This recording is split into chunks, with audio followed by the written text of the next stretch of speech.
Minhas saudações aos amigos da Sistec. Estamos chegando para mais um TJS. Eu sou Kleber Duval, levando a todos, a partir de agora, informação com credibilidade. Vamos então às nossas manchetes. Dívida de drogas pode ter sido a causa de assassinato no bairro Anápolis, em Caratinga. Atentado a tiros que feriu 2 pessoas no bairro Esplanada. Autores ainda são procurados. Homem que matou ex-namorada na frente da irmã dela, em Cidade do Vale do Rio Doce, é condenado a mais de 30 anos de prisão. Eles aparecem mais no calor. Cuidado com os escorpiões. Carreta com placa de Patinga tomba na Fernão Dias e motorista morre. E veja também, jovem em surto psicótico é baleado após ameaçar policiais com faca em Ipaba. Estes e outros assuntos no TJS que está começando.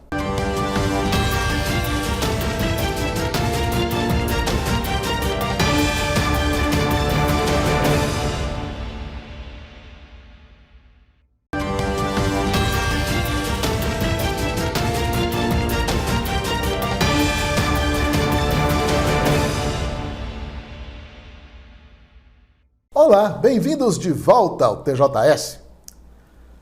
E mais um assassinato, provavelmente ligado ao tráfico de drogas, foi registrado em Caratinga. Desta vez foi no bairro Anápolis. Juarez da Cruz Ramos Júnior, de 31 anos, conhecido como Júnior Cocó, caiu alvejado por vários disparos de arma de fogo na rua João Horácio Alves, bairro Anápolis, em Caratinga. O crime, na manhã desta terça-feira, aconteceu no meio da rua.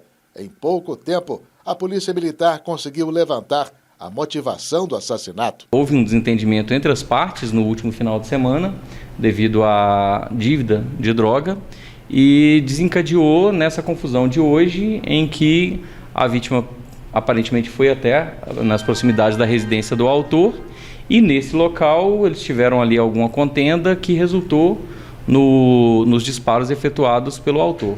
O corpo de Júnior Cocó ficou estendido na rua. A identidade do assassino dele já foi levantada. Sim, o autor já foi identificado. Nós já estivemos na residência dele, a família dele autorizou as diligências no local. Foram recolhidas drogas na diligência na casa dele, foram recolhidas drogas. Também foram recolhidas algumas munições e estojos de munição deflagrado. A gente tem uma rota que ele tomou logo após o fato, e aí estamos levantando aí informações para tentar chegar até o paradeiro dele, que no momento é desconhecido. Tanto o autor quanto a vítima tinham passagens pela polícia. O autor, ele tem passagens mais ligadas a tráfico de drogas, né? É uma pessoa de 23 anos e as passagens dele são ligadas geralmente a tráfico de drogas. A vítima já tinha algumas outras passagens, inclusive crimes contra a pessoa, crimes contra o patrimônio mais grave, como roubo, entre outras situações. Nesse caso de assassinato no bairro Anápolis, uma pessoa já foi presa, o indivíduo que guardou a arma do autor. No local nós conseguimos arrecadar a arma que foi utilizada no crime. Uma pessoa foi presa por favorecimento real, né, que é ocultar algo em benefício de alguma pessoa que cometeu um delito. Uma pessoa foi presa nesse local, um homem de 28 anos, que teria guardado essa arma após o delito. E nós chegamos a essa informação da arma através de denúncias anônimas, né? Então, de igual forma, a gente pede, caso alguém da comunidade tenha alguma informação a respeito do paradeiro desse autor de 23 anos, a Polícia Militar está à disposição. A ligação, nesses casos especificamente, ela pode ser feita de forma anônima, né? Não há necessidade de identificação de quem está denunciando. E lembrando que vamos atentar para informações precisas, né? Porque uma situação grave é um crime onde uma pessoa perdeu a vida ali, né? Por consequência das próprias ações, mas uma pessoa perdeu a vida, e a gente, em alguns momentos, tem pessoas que passam trote, que fazem com que a gente perca tempo procurando algumas coisas que ali simplesmente não vão levar a lugar nenhum. Até o fechamento deste TJS não haviam ainda sido identificados e nem localizados os autores da tentativa de homicídio ocorrida na noite desta segunda-feira no bairro Esplanada, em Caratinga. O atentado provocou ferimentos em 2 pessoas. O alvo do ataque e um pedestre que passava pelo local, atingido por balas perdidas. A cena era dramática na rua Manuel Gonçalves de Castro, no bairro Esplanada, em Caratinga, na noite desta segunda-feira. 2 homens feridos por tiros esperavam por socorro. Eles teriam sido alvejados por 2 indivíduos em uma motocicleta. Uma das vítimas foi alvo de tentativa de homicídio. Já a outra, um senhor, apenas passava pelo local e acabou sendo atingida por balas perdidas. Em contato com essas vítimas, né, eles informaram que uma motocicleta com 2 ocupantes teria chegado no local. O indivíduo que estava na garupa da motocicleta, ele desceu e efetuou os disparos contra essa vítima aí do homicídio tentado. E um senhor que passava pelo local no momento, ele também foi atingido por esses disparos de arma de fogo. Essa vítima do homicídio tentado, ele correu, né, e tinha uma residência próximo lá, ele entrou nessa residência para se esconder aí, desses disparos. As vítimas do atentado a tiros foram socorridas e conduzidas para atendimento médico. Nós estivemos ontem no hospital, foi prestado socorro para as vítimas, elas foram encaminhadas para o Hospital Nossa Senhora Auxiliadora. Uma das vítimas teve que passar por cirurgia. Esse senhor teve que passar por uma cirurgia. Estava no bloco cirúrgico no momento que fizemos contato. A princípio, não tem risco de morte. O alvo da tentativa de homicídio no bairro Esplanada, segundo informado, tem antecedentes criminais por tráfico de drogas. Mas, apesar desse fato, a polícia ainda não pode dizer o que teria motivado a tentativa de homicídio. Não temos ainda a motivação. Nós estamos trabalhando em diligências para apurar mais informações sobre o fato. A ocorrência, né, já foi passada para a Polícia Civil também, que irá fazer os trabalhos de investigação, né, o inquérito, a Polícia Judiciária. E não temos a motivação, até porque a vítima não passou relatos de possíveis autores ou motivação desse fato. E morreu na noite desta segunda-feira o homem que estava na garupa da motocicleta, envolvida em acidente na madrugada do último domingo, em trecho da BR-116, que passa por Santa Rita de Minas. O veículo pode ter colidido contra outra motocicleta, cujo condutor fugiu do local. Na ocorrência, ainda ficaram feridos o piloto de uma das motocicletas, que, segundo a Polícia Rodoviária Federal, estaria bêbado, e uma mulher que seria passageira do segundo veículo. A vítima fatal, Juarez Reis Ferreira, de 52 anos, estava internada no Hospital Nossa Senhora Auxiliadora com traumatismo craniano. E em Governador Valadares, um homem foi condenado nesta segunda-feira por um júri popular por ter matado em julho de 2021 a ex-namorada na frente da irmã dela em uma festa de aniversário. O crime ocorreu em São Pedro do Suaçuí, no Vale do Rio Doce. A vítima, Natália Epifânia de Oliveira, de 23 anos, foi atingida por 3 tiros na cabeça. No julgamento desta segunda-feira, o réu acabou sentenciado a 33 anos de reclusão em regime fechado.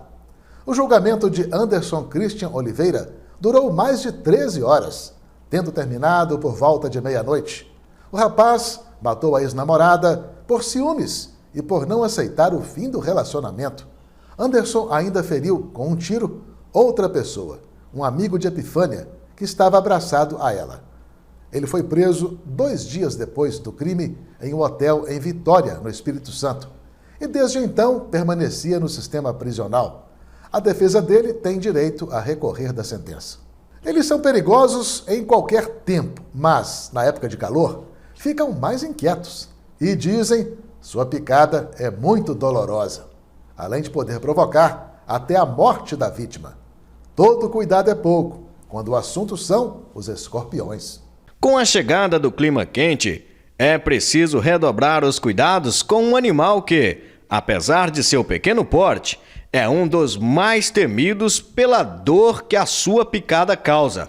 Nós estamos falando do escorpião. De acordo com o coordenador de epidemiologia, durante o clima quente, este aracnídeo sai dos seus esconderijos em busca de locais úmidos. Eles fogem do calor e normalmente saem do entulho, do resto de construção e buscam abrigo nos esgotos, ralos de banheiro e toalhas úmidas. Por isso, o número de acidentes aumenta consideravelmente e é importante redobrar o cuidado neste período. E o clima quente e úmido, ele contribui muito para a proliferação dos escorpiões. A falta de luz, que eles gostam de local escuro, entulhos, lixos ao redor do terreiro, até mesmo dentro de casa, madeiras, tijolos, tudo isso contribui, né, para a proliferação dele no local. Os escorpiões menores, os escorpiões filhotes, eles também oferecem risco à população? Sim, eles já trazem com ele, desde o seu nascimento, eles já contêm, né, o veneno. É um risco também.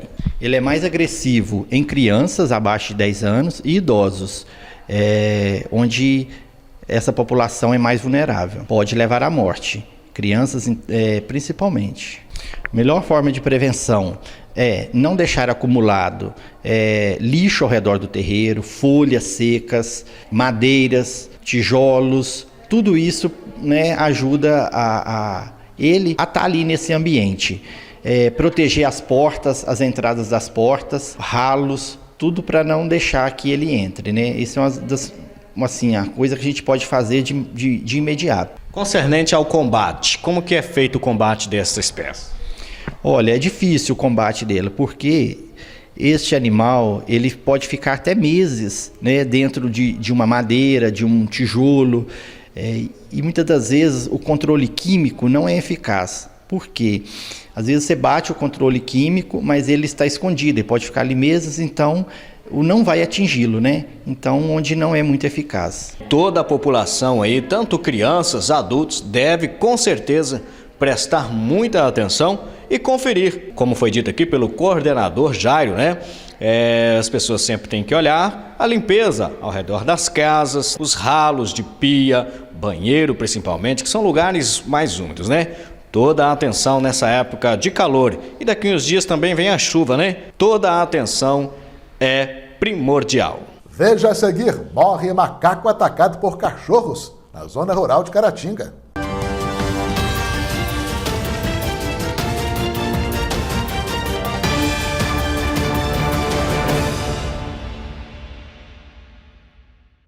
Vamos lá, seguindo juntos no nosso TJS. Morreu no Hospital Veterinário Joaquim Felício, em Caratinga, o macaco atacado por cachorros na zona rural do município no último final de semana. O animal não resistiu às várias mordidas que levou. O ataque ocorreu em uma propriedade rural próximo ao distrito de Sapucaia, em Caratinga. O macaco, que segundo os moradores da região seria da espécie sauá, acabou encurralado por um bando de cães. Ele foi encontrado no meio do mato, bastante abatido e machucado. Havia levado inúmeras mordidas. Josimar Gomes mora em Caratinga, mas estava no final de semana no terreno em que os fatos aconteceram, que pertence a familiares dele. Estava na casa de uma tia minha, que é lá na roça, né? Do nada a gente escutou um monte de cachorro latindo. A gente pensou que podia ser algum bicho selvagem, alguma coisa. Fomos lá pra ver, infelizmente, os cachorros do próprio sítio lá tinham atacado o macaquinho, sabe? Aí quando a gente chegou, ele tava muito ferido no chão, a gente tocou os cachorros pra lá e arrumamos um negócio, um equipamento que tem muito em roça, que chama balai, que usa pra colher milho, essas coisas. Pegamos ele com muito cuidado, colocamos ele nesse balai pra tá levando lá pro sítio pra gente ver o que a gente podia fazer por ele pra não deixar ele morrer, né? Porque se ele ficasse na natureza lá, ele não ia conseguir escapar e os cachorros iam acabar de matar ele. Segundo ainda Josimar, o macaco atacado pelos cachorros é de uma espécie bastante comum na região de Sapucaia. Sim, ele é nativo lá na região nossa, lá tem muito dele. Portanto, lá é um sítio da minha tia, mas tem outros sítios próximos que o pessoal geralmente trata dele, dá fruta, banana. Eles são muito mansos, tipo, está muito acostumado com o pessoal lá da região. Por ser um animalzinho nativo da região, a gente, tipo assim, quando vê um animal, ou até um outro animal de outra espécie, né? O certo acho que é estar ligando pro pessoal da Polícia Ambiental ou até pros bombeiros para socorrer. Não é nem bom tentar fazer o socorro a gente mesmo, talvez a gente faz alguma coisa da maneira errada. Mas é bom a gente ter consciência que o animalzinho está num habitat natural e não deixar acontecer isso aí de animais domésticos atacar esses animais selvagens, não. O macaco mordido por cachorros foi levado pela Polícia Militar de Meio Ambiente para o Hospital Veterinário Joaquim Felício, em Caratinga, onde, infelizmente, apesar de todos os esforços médicos, veio a óbito nesta segunda-feira. E o motorista de uma carreta com placa de Patinga morreu na manhã desta terça-feira na rodovia Fernão Dias, em Brumadinho, região metropolitana de Belo Horizonte. Segundo informado por uma testemunha, o veículo perdeu o freio. O motorista desceu a rodovia tentando evitar acidentes, mas acabou tombando em uma curva. A cabine da carreta foi esmagada e o condutor morreu no local, preso às ferragens. O governo de Minas vai pagar a dívida com hospitais e instituições filantrópicas do estado até 2024. A assinatura dos papéis para a execução do acordo foi feita nesta terça-feira, no Palácio das Artes, em Belo Horizonte, e reuniu secretários e representantes da área da saúde de todo o estado. A assinatura do termo aditivo vai facilitar a gestão financeira dos municípios na área da saúde. O documento permite o remanejamento de recursos que anteriormente só poderiam ser gastos com um único fim. No momento em que muitas prefeituras, como o presidente Marcos Vinícius disse, estão enfrentando dificuldades financeiras, esse recurso vem num ótimo momento. E eu fico muito satisfeito, porque as cidades, os municípios ainda têm um bom valor a receber no futuro e esse valor vai chegar nessa mesma situação, sem estar travado, sem estar limitado ao uso do convênio antigo, que muitas vezes não tem mais nenhum sentido. Então, um passo muito importante para melhorarmos aqui a saúde dos mineiros. O termo regulamenta a transferência constante de saldos financeiros provenientes de acordos, parcerias ou convênios firmados com a Secretaria Estadual de Saúde até 9 de maio de 2023. O acordo do Fundo Estadual, que rege a dívida do Estado com os municípios, é de mais de 6 bilhões de reais. 1 bilhão desse valor já foi pago. As cidades com saldo no Fundo Municipal de Saúde poderão realocar os recursos para outros fins. Com isso, será possível dar previsibilidade às entidades e aos hospitais, melhorando o fluxo de caixa e a sobrevivência principalmente dos hospitais filantrópicos, com a possibilidade de mais recursos ordinários. Estamos batendo recordes de investimento em saúde, mas também temos uma dívida sendo paga mensalmente. E o dia de hoje, com a assinatura do termo aditivo, somados à lei complementar 171 aprovado pela Assembleia, nós daremos aos municípios a autonomia do uso desse recurso parado, ou seja, mais saúde para a população sendo gasto da melhor maneira da realidade de cada um dos nossos 853 municípios. Então, um passo importante de melhoria da saúde pública do Estado. Olha, um incêndio em vegetação foi registrado na noite de ontem no bairro Belvedere, em Caratinga. O fogo chegou a ameaçar alguns imóveis próximos. Bombeiros militares foram chamados e conseguiram apagar as chamas antes que algo pior acontecesse. Não se sabe ainda a origem do fogo. E a intensa onda de calor que assola o Brasil pode estar com os dias contados. Uma frente fria já está seguindo em direção às regiões sul e sudeste, o que poderá provocar fortes mudanças no clima, segundo o INMET, Instituto Nacional de Meteorologia. Em São Paulo e Rio de Janeiro, os termômetros devem abaixar mais de 10 graus centígrados entre esta quarta e quinta-feira, com as máximas passando de 35 graus para 20 graus e de 37 graus para 22 graus, respectivamente. Em Vitória, no Espírito Santo, a queda será de 37 graus centígrados para 27 graus. E falando em clima, vamos ver aí como ele ficará em Caratinga região nesta quarta-feira.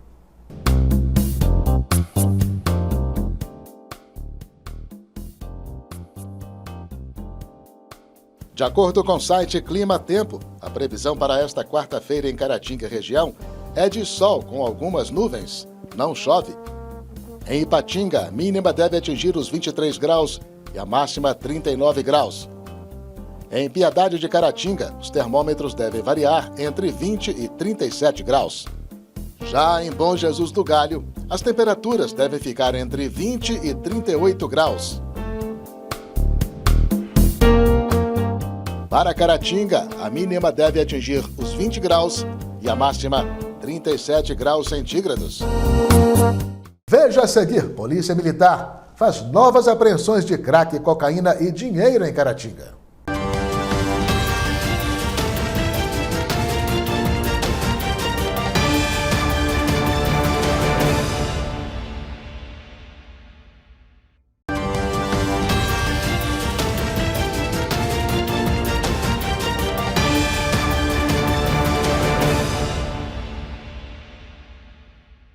Novas prisões por tráfico e apreensões de drogas ocorreram em Caratinga na manhã desta terça-feira. Foram 2 batidas simultâneas feitas pela Polícia Militar. No bairro das Graças, a equipe comandada pelo Sargento Cruz efetuou a prisão de um jovem de 24 anos. Com o suspeito foram apreendidos 31 pinos e 2 pedras maiores de cocaína, 12 pedras e uma porção de crack, R$ 271 em dinheiro, uma balança de precisão, 2 telefones celulares e microtubos para acondicionar drogas vazios. O bairro Santa Cruz foi o local da outra operação, esta comandada pelo Sargento Teixeira. No local foi preso um indivíduo que estava de posse de 12 pedras e uma porção de crack, um celular e R$ 244 em dinheiro. O material apreendido e os suspeitos presos foram encaminhados para a Delegacia de Polícia Civil de Caratinga. A UPA, Unidade de Pronto Atendimento de Ipatinga, recebeu nesta terça-feira uma visita surpresa de promotores de justiça. Os representantes do Ministério Público vistoriaram as instalações daquele serviço de saúde. A chegada das autoridades foi filmada por pacientes que estavam no local e publicada nas redes sociais. Recentemente, uma vereadora de Ipatinga denunciou a unidade por mau atendimento à população, apontando pacientes sendo assistidos nos corredores ou recebendo soro sem terem onde apoiá-lo, e ainda idosos deitados em macas sem colchões. Não se sabe se a visita dos promotores de justiça teve a ver com as denúncias. Um jovem foi baleado gravemente em Ipaba, no Vale do Aço, na tarde desta terça-feira. Ele teria partido para cima de policiais militares com uma faca. Segundo moradores, o rapaz estaria ameaçando populares com a arma no meio da rua e teria reagido com violência à chegada da polícia. Ele faz tratamento psiquiátrico no Centro de Atenção Psicossocial, CAPS de Ipaba. A vítima foi levada para o Hospital Márcio Cunha, em Ipatinga. Muito obrigado aí mais uma vez por sua companhia, foi um prazer. Nos veremos de novo no próximo TJS. A todos um abraço e até lá.